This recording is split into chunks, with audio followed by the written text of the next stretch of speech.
Selamat berjumpa kembali di channel Arketipum 18. Kali ini kita membahas mengenai proposal skripsi. Saya masuk di bab 1 pendahuluan. Latar belakang, kita berikan masukan. Yang dituliskan di sini adalah latar belakang masalah. Harus ada masalah yang dituliskan di sini. Ejaan adalah sebuah aturan. Ini ejaan kaidah bahasa. Ini ejaan, ini sepertinya fokus ke ejaan. Coba kita cek nanti. Ejaan, oke. Dalam karya ilmiah suatu tulisan jika penggunaan ejaan salah menempatkan posisi unsur-unsurnya ini. Oke, selain itu ini harus didialogkan. Ini sebenarnya di mana? Waduh, ini masalah-masalah ini masih kurang jelas posisinya. Memang ejaan ini kan salah ketika di sini lah. Buktinya apa? Anda harus menyajikan data. Nah, ini sajikan data temuan awal harus ada boleh berargumen. Ini argumen Anda belum dibuktikan dengan data. Nah, ini datanya mana? Kemudian tuliskan juga penelitian sebelumnya itu seperti apa yang Anda tahu mengenai ejaan dari penelitian sebelumnya mengenai data Anda itu seperti apa. Ini jangan sampai Anda berargumen tapi belum ada dasarnya. Dasarnya di mana? Data penelitian Anda awal itu seperti apa, temuan Anda awal itu ada di mana. Ini disajikan dengan jelas, kemudian didialogkan dengan baik, kemudian memunculkan penelitian sebelumnya untuk melengkapi penelitian Anda ini. Unsur bahasa itu yang seperti apa yang dikatakan dia lengkap. Nah, ini di sini harus ada sumber referensinya. Kenapa dia dikatakan tidak lengkap? Kenapa ini Anda mengatakan ini bila unsur-unsur itu tidak ada kekurangan atau tidak lengkap, ada kemungkinan informasi yang disampaikan pun tidak dapat dipahami secara tepat. Nah, ini dibuktikan dengan apa? Data. Dengan apa? Rujukan referensi. Nah, ini masih kurang masuk ke situ sehingga Anda masih berbicaranya di sini masih argumen Anda sendiri. Selain itu, ragam tulis dapat diartikan sebagai ragam bahasa yang digunakan. Nah, ini mohon tipe-tipe seperti ini ketika Anda menulis semuanya harus dipertanggungjawabkan. Semuanya harus dicek dulu sehingga Anda tahu bahwa kesalahan Anda ada di mana. Kemudian dalam ragam tulis kita berurusan dengan tata cara penulisan ejaan. Ejaan itu yang seperti apa? Definisi ejaan seperti apa yang mengatakan bahwa ini benar, ini harus seperti ini. Ini yang mana? Jadi rujukan-rujukan seperti itu Anda nantinya akan mengetahui data di lapangan yang seperti apa. Ini juga harus kita cek rumusan masalah. Ini ternyata Anda itu menganalisis buletin. Nah, definisi buletin itu yang seperti apa? Ini juga belum ada di rumusan masalah. Masalah ini, nah, masalah ini belum dijelaskan secara jelas di rumusan masalah. Nah, bukan di rumusan masalah ini, Pak. Di latar belakang masalah. Nah, itu di situ maksud saya.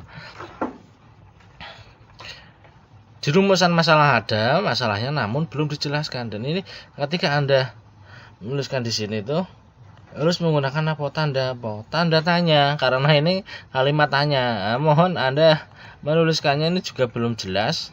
Tandanya seperti ini juga kurang tepat. Ini tanda-tanda seperti ini ikuti panduan skripsi. Silakan nanti diperbaiki lagi.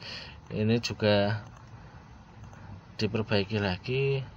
Ini sepertinya kok ada 3. Ini 2. Kalau seperti ini rumusannya 2, tujuannya 3. Nah, silakan dicek apakah ini benar. Seharusnya ketika rumusan masalahnya 2, tujuannya juga ada 2. Manfaat penelitian berarti di sini ada yang kurang. Kita berikan masukan 1 secara teoretis, yang kedua secara praktis. Nah, hal ini yang harus muncul ada. Bab 2 kajian pustaka, deskripsi konseptualnya ini dari teorinya ini, simpulannya juga belum ada. Simpulan belum ada. Silakan dibuat paragraf baru mengenai simpulan itu. Kesalahan ejaan. Ini kesalahan ejaannya ini tipe-tipe sudah tidak ada lagi ya. Ini kemudian ini dari teorinya siapa ini, panjang sekali nih. Waduh. Satu buku Anda kutip semua ini. Nah, silahkan Anda perbaiki nih. Ini semuanya nih rujukannya satu buku Anda kutip semua. Gak boleh nih Anda membedakan semuanya. Wah nih, bulletin itu seperti apa, jurnalistik itu yang seperti apa, ejaan seperti apa, ejaan apa yang akan digunakan untuk analisis ini. Nah, ini juga belum lengkap. Teori-teorinya silahkan dilengkapi lagi.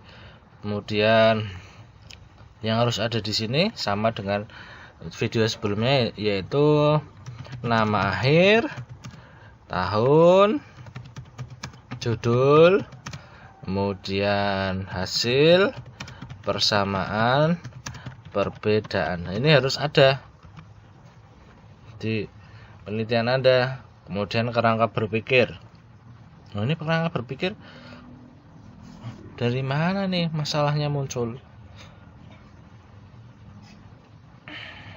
Ini rangkanya juga belum ada ya. Ini kerangka berpikirnya memang masih harus dilengkapi lagi sehingga bisa dipahami dengan baik. Bab 3 metodologi penelitian, tempat, waktu. Tempatnya di mana Anda melakukan penelitian ini? Nah, ini juga kurang tepat karena Anda ada di penelitian lapangan, dicek dulu keadaannya. Pendekatan seperti apa, peranan peneliti seperti apa, terlibat langsung atau seperti apa, ini juga harus ada landasannya.